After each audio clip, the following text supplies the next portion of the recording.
Ji'arra osoo qilleensi hin jiraanne akkamitti alaabaa birbirsu agarree gaafii jettu yeroo deebisu dhuguma yoo taateen kun waraabbii istuudiyoo ta'e akkamitti daayireektarri yeroo deebi'ee ilaalu hanqina kana hin sirreessin jeeti gaafii gaafiidhaan deebisa. Alaabaan tun yeroo dhaabamtutti hogguu qilleensaan sossootu agarra.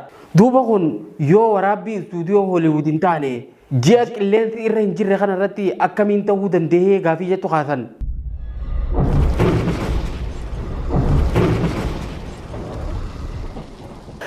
Jaarraa kana jaarraa ilmi namaa teknooloojiin akka malee itti guddate kan jechisiise keessaa tokko ilmi namaa ji'arra bahudha. Dhugumatti ilmi namaa bakka itti uumamerraa gara bakka biraa deemee maaltu akka achi jiru hubachuun isaatu waan guddaadha. Garuu dhuguma ilmi namaa ji'arra bahe moo soba warri dhihaa filmii dalagee nuun sobu laata? Bal'inaan kan waliin laallu ta'a. Akkam jirtan kabajamtoota hordoftoota Forex Entertainment kun qophii keenya qaroomaa fi guddina addunyaan teenya keessa dabartee fi fuuldura ammoo itti imalaa jirtu funaanee isiniin gahu qophii uda qaroominaati. Qopheessee dhiyeessaan qophichaa Birraa Jamaalii hanga dhumatti nu faana tura.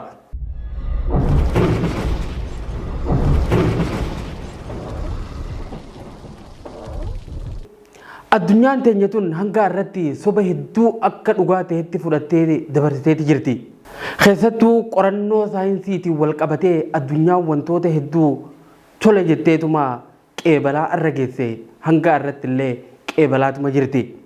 Nutilleen sobaa fi dhugaa kana walitti maynee sadarkaa barnootaa gadaanarraa hanga yuunivarsiitiitti illee barachaatumaas geenye.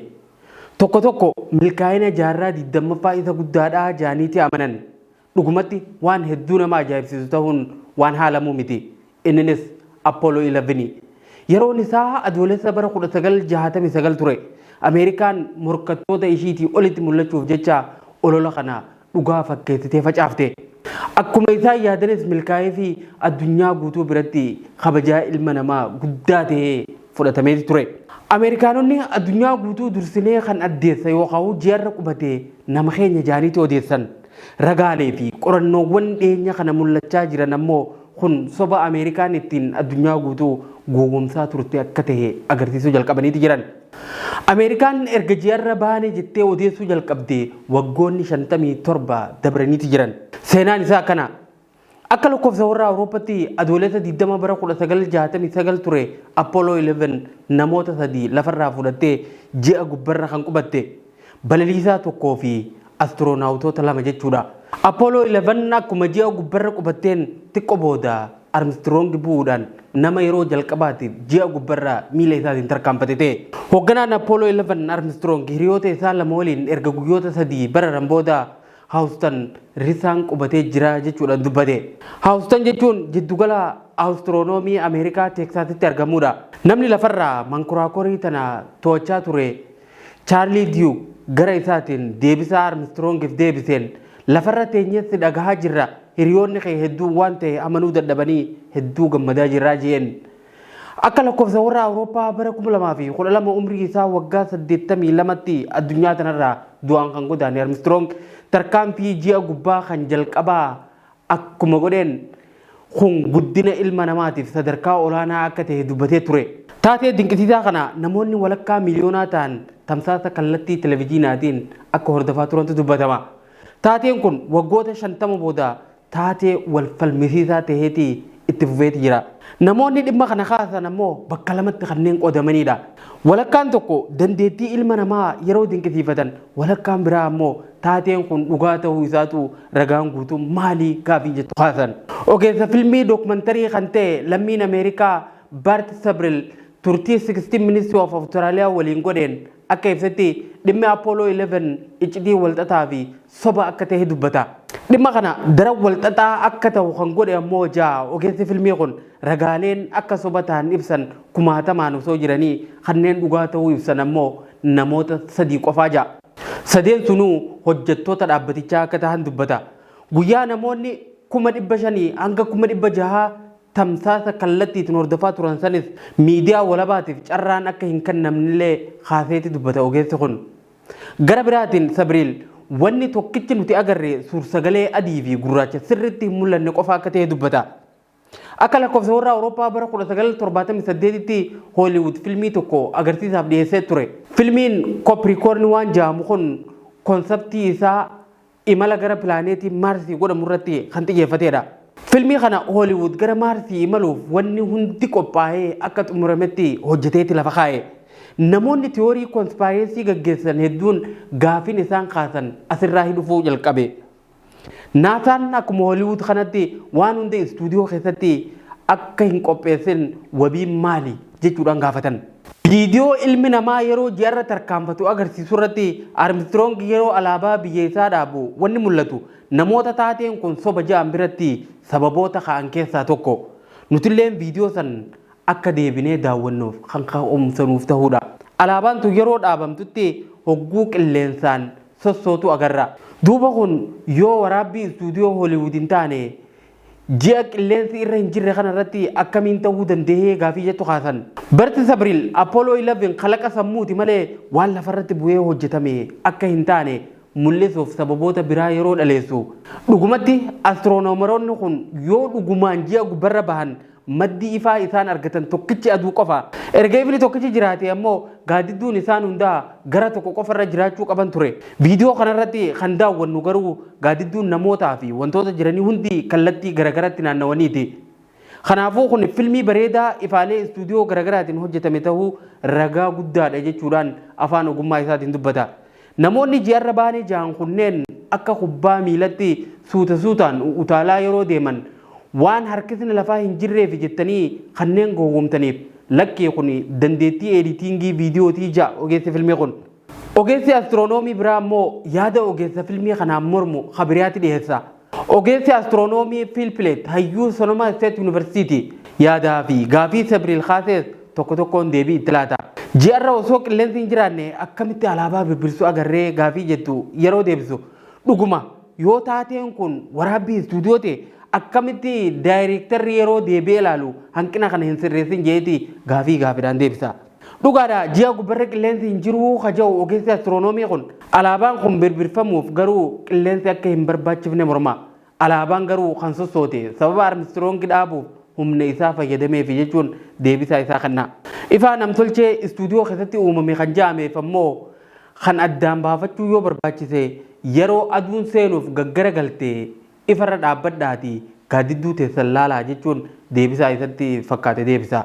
Kana hunda caalaa garuu ragaa ajaa'ibaa kanneen dhiheessan keessaa tokko nama taatee kanaan walitti dhiheenya qabu Biil Keesing jedhama. Namni kun ogeessa warshaa mankoraakora Apollo 11 kalaqe keessaa hojjetudha. Yeroo tokko gaafii fi deebii kanneen akkana jechuun dubbate. Gara ji'aa takkaa deemneen beeynu yaalii deemuudhaaf goone hunda keessatti rakkoon hedduutu nu qannamee jira. Nu milkaa'eetis hin beeku. Yeroo Armstrong faan ji'arra qubannee jaanii ilaalaa turetti hedduu na kofalchiisuu ture. Viidiyoon gara foddaa TVtiin argaa ture ogummaan ani waggoota hedduu kanarratti qabuun wal faallessa walumatti hundi haatu. Astiroonaawutichi yeroo alaabaa dhaabaa turetti hedduu sosso'aa waan tureef dhaabuuf rakkateetu ture. Garuu nuti qabeenu ji'a gubbarra qilleensi tokkolleen akka hin jirredha. Gara biraatiin mootorri mankoraakora kanaa gara tokko yeroo gubatu agarree jirra. Akkuma beekamu wanni tokko gubachuuf oksijiinii isa barbaachisa. Ji'arra garuu oksijiiniin tokkolleen hin jiru. Kun ammoo waan hedduu nama dhibuudha.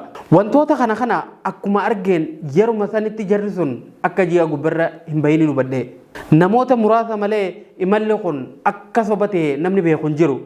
Namoonni addunyaa tanarra jiran hayyoota astiroonoomii dabalatee akka waan dhugaa ta'etti fudhataniiti jiran. Keesing ragaalee kanneen hunda dhiyeessee ji'arra akka hin bahin ibsa. Saayinsiin akka agarsiisutti haalli qilleensaa kan ji'arra jiru ilma namaatiif kan hin taanedha. Haa ta'u malee hanga irratti namoota ji'arra bahanii dhufan keessaa tokkolleen kan dhukkubsate hin jiru. Kun akkamitti ta'uu danda'e jaanii warri gaafatu hedduudha. Ragaan biraa ammoo dhimma ogeeyyota Apollo mishinii wal qabateedha. Armstrong dabalatee ogeeyyonni Apollo 11 hundi yeroo waa'ee imala gara ji'aa kanarraa gaafataman hedduu aaran deebisaa kan nuudhatin barbaadan. Dhuguma yoo ji'a gubbarra dhaabbatan maaliif gaafatamuu sodaatan? Deebisaa kan nuun maaliif itti ulfaate? Laata qaama isaan dhoorgutu jiraayii jechuudhaan kanneen gaafatanis hin dhabamne. Dhimma kanarratti deebisaan naasaa maal turee gaafiin jettu gaafii hunda keenyaati. Mankoraakorri ilma namaa yeroo duraatiif ji'a gubbaan geesse jaamtu tun naasaa biiroo isaa guddaa teeksas haawustanitti argamu muuziyeema tokko keessatti argamti. Dhaabbatichi garuu milkaa'ina isaa kanaa fi kanneen birootiif illee gaafii kaan irratti deebisaa murtaa'een alatti yeroo deebisaa qubsaa kan nu mul'atu. Dubbi himaan dhaabbata guddicha kanaatis nama hundaaf deebisaa deebisuun waan nu madaaluu miti ija. Ogeessi fiilmii Sabriil akka jedhutti ammoo fiilmiin ji'a gubbaa fakkaatu kun kan waraabame yeroo jahaa. Namoota fiilmii kana waraabanii qindeessan keessaa tokkolleen gabbahee dubbachuu dhabuun ammoo waan hedduu nama qaanfachiisuu jechuudhaan dubbata. Dhaabbanni naasaa akka himutti garuu namoota lamaan kanneen ji'a gubbarra qubachiisuuf beekumsaa fi humna namoota 450 fayyadameetiin jira jechuudhaan namoota dadhabbii isaa bilaashitti balleessaniif hima. Sanbooda ammoo Raashiyaa, Jaapaanii fi Chaayinaa waliin ta'uun yeroo hedduu imalaa akka turan akka ragatti dhiyeessa. Akka naasaan agarsiisutti ji'a gubbarraan fide jedhee dhagaa kiiloogiraama 382 ol ulfaatu akka ragatti agarsiisa. Naasaan akka ragatti wantoota kana hunda dhiyeessullee keessattuu yeroo dhiyoos namoota hedduudhaaf taateen kun liqinfamuun itti ulfaate. Yeroo tokko qorannoo Fox News gaggeesse lammiileen Ameerikaa kanneen taatee kana milkeessuu keessatti hirmaatan harka 20 ta'an dhugaa ta'uu isatti akka hin amanne mirkaneessee jira. Ogeessi fiilmii jalqabatti kaafne Sabriil waggoota muraasa dura namoota lamaan yeroo jalqabaatiif ji'arra qubatan keessaa tokko kan ta'e Buzz Aldrin qaamaan wal argeeti ture ija. Hanga inni hoteelaa bahu alatti eegee ati nama waan hin godhin godhe je'ee uummata gowwoomsu hijibaadhaa jechuudhaan arrabse. Buzz Aldriinis ogeessa fiilmii kana akka malee kabaluudhaan yeroo sanitti ijoo dubbii ta'ee ture. Sagaleen raadiyoo Ameerikaa waggoota muraasa dura odeeffannoo dhiyeessan oduu naasaan biyyeen ji'arraa hammaare dhagaan ji'arraa fidee fi viidiyoon achirratti waraabeen qabaa jechuudhaan ragaa dhiyeessullee lammiileen Ameerikaa miiliyoonaan lakkaa'aman hin amannee jira. Kanneen tiyoorii koonspaayireesii gaggeessan ammoo carraa kanatti fayyadamuudhaan fiilmiin naasaan tolchee namaan sobu kun mooraa waraana Nevedaatti argamu yookaan ammoo Hooliwuuditti waraabamee fi inumaatuu daayireektara fiilmichaa daayireektara beekamaa Steenlii Kubrikiin akka ta'e ibsan. Kanneen humnaa fi dadhabbii lammiilee Ameerikaa 450 lafatti balleessuun sirrii miti ijaan akkuma jiranitti kanneen Ameerikaan, Chaayinaa fi Raashiyaa irratti olaantummaa argachuudhaaf fiilmii kanaan nu sobdee jaanis hedduudha. Falmiin ammallee akkuma itti fufetti jira. Egaa kabajamtoota hordoftoota keenya isinoo taatee kana akkamitti hubattan? Dhuguma ilmi namaa ji'arra bahee jiramoo akkuma hayyoota duratti kaafnee sanitti shakkii qabdan yaada keessan nuuf qooda. Qophiin keenya har'aaf qabannee dhiyaanne kana fakkaata. Torbaan qophii utuu qaroominaa biraatiin hanga walitti deebinutti torbaan gaarii.